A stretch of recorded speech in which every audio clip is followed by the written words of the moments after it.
So let's get into kind of measuring part two. And in this case, we're going to measure based off of a full still life or kind of a medium difficulty still life, but in comparison to when we were just looking at one object before. So we'll use those same principles on how it would work with a 4 object, 5 object still life. So I'm going to start with a colored pencil again, and then we'll work our way into graphite. And again, for starters, it's a little bit of an overview of some of the basic things we've learned. So if you're starting with 4 objects, you can't dive right into measuring. You kind of have to plot some things out. The most important things you can do for yourself are look at what's the lowest thing in here, the corner of that little box here. So that's the very lowest thing. And that's down front and center toward the right side of my design. So let's go ahead and make a little mark for where I think that little box might sit eventually, somewhere down here. Let's look at maybe a little angle, uphill slightly. So something like this sort of an angle is where eventually the base of our little acrylic medium is going to sit. So that bottle is going to be somewhere over here. I'm just giving myself a little bit of a line. I'll come back and clean it up later. The widest thing in here, got to switch hands. The widest thing is out here on the edge of our box, and that's up even higher than the acrylic. So that box sits up somewhere over here, way off toward the edge, and that's a vertical line way off in the distance. Eventually, and I'm not exactly even sure where, but the box kind of angles off back in space. Now watch out, we're at a low eye level, so check this out. The angle at the top of my box is not very steep at all, maybe even shallower than I put it in there. So just a hair angled compared to horizontal. So that's the beginnings of my box. Now let's see, I had made a mark for where my acrylic bottle went. I'm going to widen it out a little bit.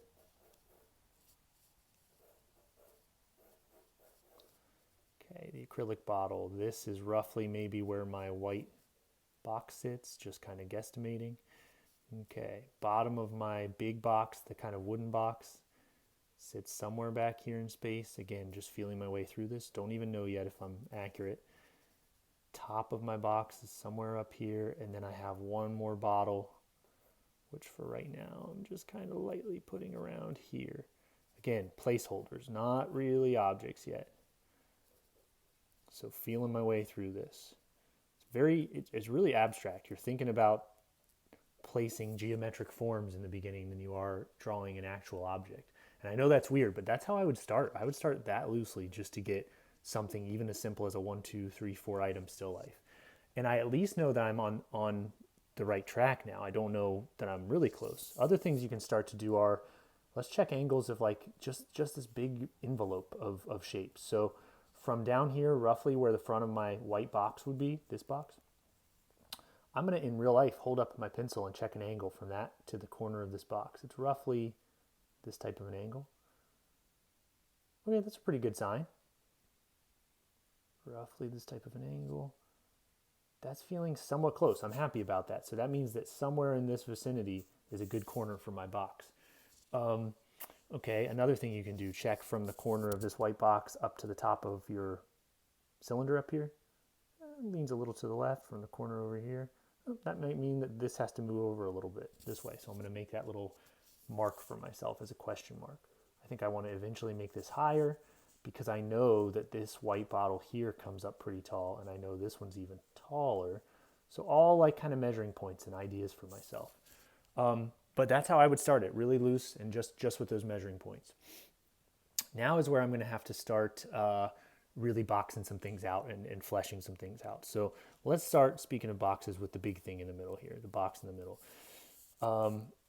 It's right there in front of us, and I feel like we're going to have to figure out a few of its edges. So first thing I'm starting to do is finding this corner, and I'm guesstimating because I know I can see that corner to the left of my acrylic bottle. Okay, this is a pretty steep angle back in space, but let's check it. Angle, pretty good. Okay, now remember, these are verticals. Very tricky to get those right and to keep them vertical. So just always check against the edge of your paper. This is a vertical. That looks good. That looks good. Keep those nice and sharp. Okay, so that's now the front corner of my box. And I'm checking this angle, which is quite a bit more uphill than this one. If you notice, a little flatter here, a little sharper up here, okay? I can deal with that, something in this sort of a zone. And the edge of my box in the end may be somewhere around here, but I really don't quite know yet. Height of the box. This is going to be my front edge.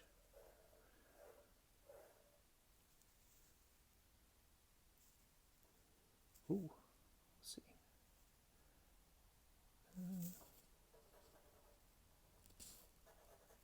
Not too bad. So now you can see I'm starting to position this thing. And one of the big reasons for why you might want to start with your box is that if you notice, I'm drawing right through the shapes that really don't matter yet because I haven't drawn them yet.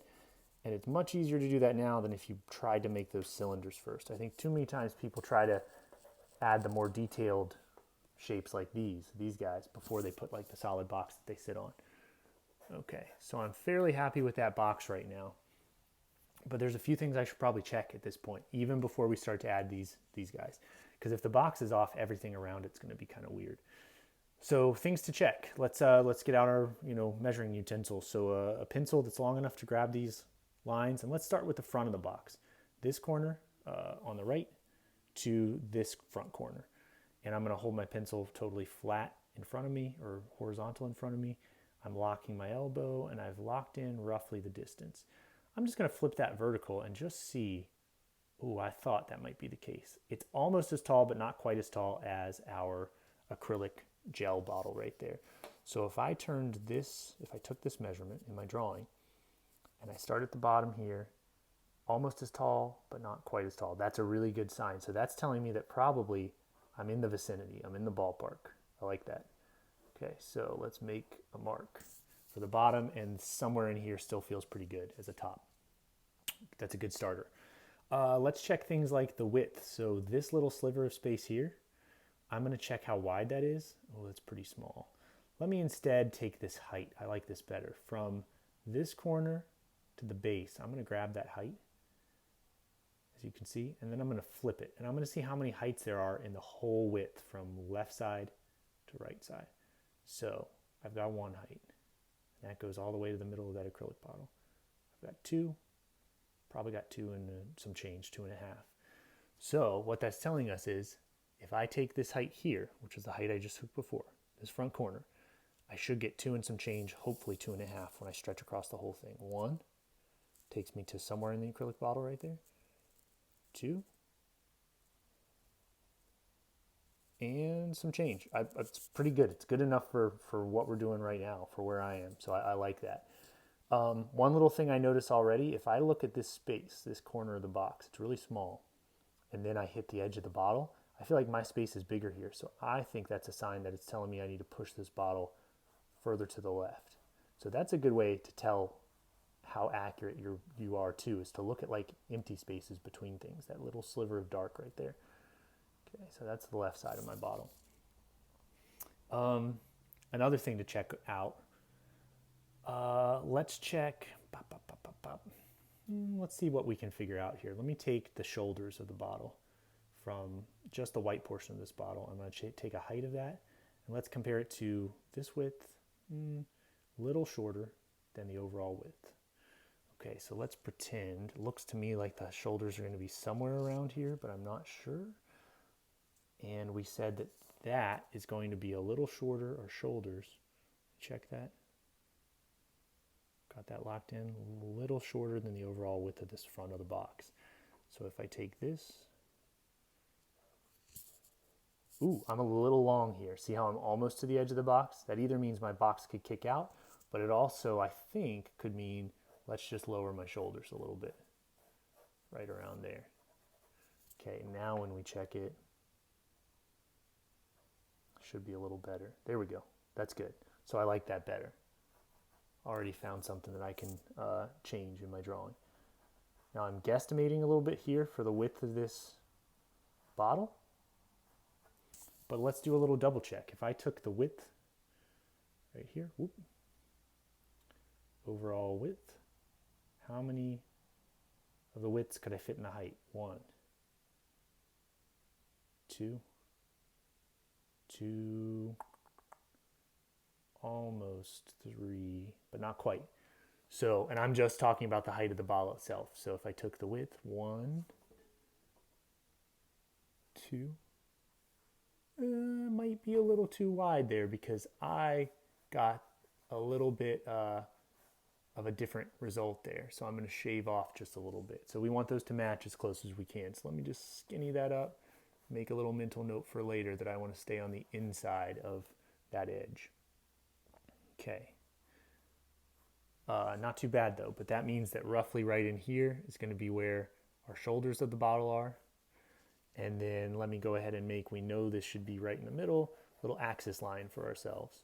And that's going to be where our black cylinder is for like the nozzle. Okay.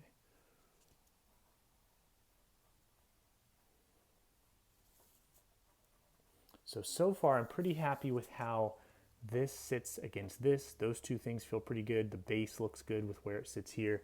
Notice this box sits well behind the front forward facing edge of that cylinder. That's a good sign. So now we can start to look at a few other things. How does this cylinder compare? One little thing I can check already is this space between cylinders. I see that it's roughly the size of this little gap, maybe a little bigger. So we know we want these to be pretty close. There's not a lot of wiggle room there between those two, maybe even a little closer to be honest. So that's the left edge of that cylinder. Really easy to tell because I can look at this empty space. The base of this sits down on my box. And let's check the width of this cylinder versus the other. So if I grab the width here and lock it in, got my width.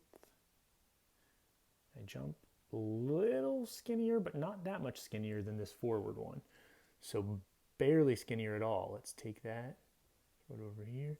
Okay, pretty close to where I was. I'm going to take the inner measurement of where I was before, and that's roughly where we're looking. Be sure you're keeping these nice and straight up and down too. Doesn't matter that these look angled, the lines that we're sitting on, we need those verticals to still be really vertical. Okay, so I'm happy with, I haven't figured out the height yet, but I'm happy with the width here, and they seem good with each other. And then last thing I'm going to do, this is an easy one because I can just drop a vertical line down and see where it hits on my little razor blade box there. So if you drop a vertical down from this, it slices off that left corner of the box, if you notice. So definitely on the front or this side corner of the box that it runs through. So what that's telling us is we only see a little bit of the box over here. And then there's going to be quite a bit more of it zooming back over on this side. So that's a good sign because that's not looking too far off for us. And these I'm just eyeballing, but we can definitely check the angles the way these zoom in space. I might have to go a little bit steeper. It's definitely a bit of a steeper angle than this line. I can tell that. So I have to tilt my pencil much more here than I would up there.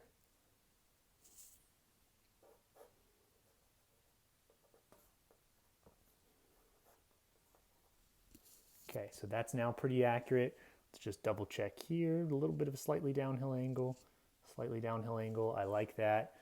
This is good. The back end of our razor blade box is just inside of or parallel to this box. Ooh, that might be a sign that we need to just pull this box out a little bit further, which is an easy adjustment, just changing some angles there. Okay, and last thing, definitely not least, just thinking about the cone on top of this that kind of makes up our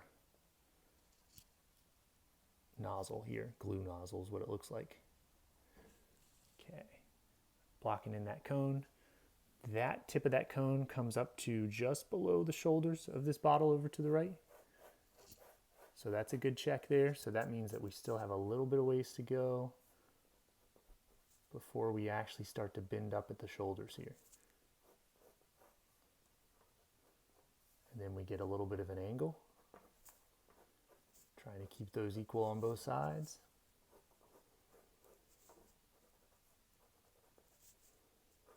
And then we end roughly at our measuring point from the top from earlier on. All right, not too shabby. Now it's a little bit of a mess, so we're gonna have to definitely clean some things up because I was playing it a little bit fast and loose. But accuracy-wise, we're close. We're definitely in the ballpark of where we want to be with these. And hopefully that gives you a sense of just how messy and loose I can be in the beginning, and you almost have to be, but how we use all of those tools in the toolbox, the axis lines, measuring angles, measuring distances, definitely dropping some or extending some horizontal lines and vertical lines to figure out how things relate to each other. And all of those tools are going to help us to get these things nice and clean. Now at this stage, this is where I'm slowing down. I'm going into more of that writing grip. Again, just cleaning up the line work.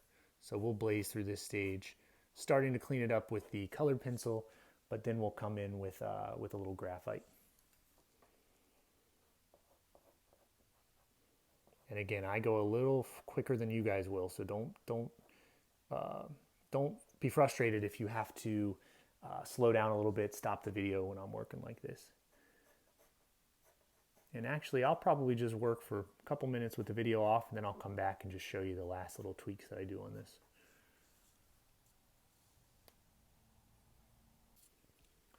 All right, and so some last things I've kind of started to add here are a little bit of cleaner line work with both the colored pencil first, and now starting to do that with graphite. If you notice, the light's kind of coming in from a window over here, so the light hits on one side of the object and kind of turns into shadow, and you even see a little bit of cast shadow on the floor or on the tabletop. So I tried to showcase that. I tried to make my line work a little darker on the right side of objects where it's more in shadow. I showed a little bit of the outline of where the shadows fall onto the floor at this angle, a little bit over here. And I think that can just help to set these. It feels like these sit on the table without any real heavy shading or emphasis on light and dark early on. And then another thing that we've talked about in the homework assignments is just showing that tabletop in the background. Now, obviously, you could put even more stuff in the distance in your own drawings, but just showing that tabletop and a little bit of hint of shadow lines can really help too. For this, just being an exercise, this is kind of the perfect level to bring it to. A little bit of cleaner red lines and much cleaner graphite on top. And then notice as I get further in the background, maybe back here on the table and even like this object up on top, I haven't gone quite as dark, and that really helps to make us feel like these guys are coming out just a little closer to us. So all things to think about a little bit when you're at the slightly more finishing stages.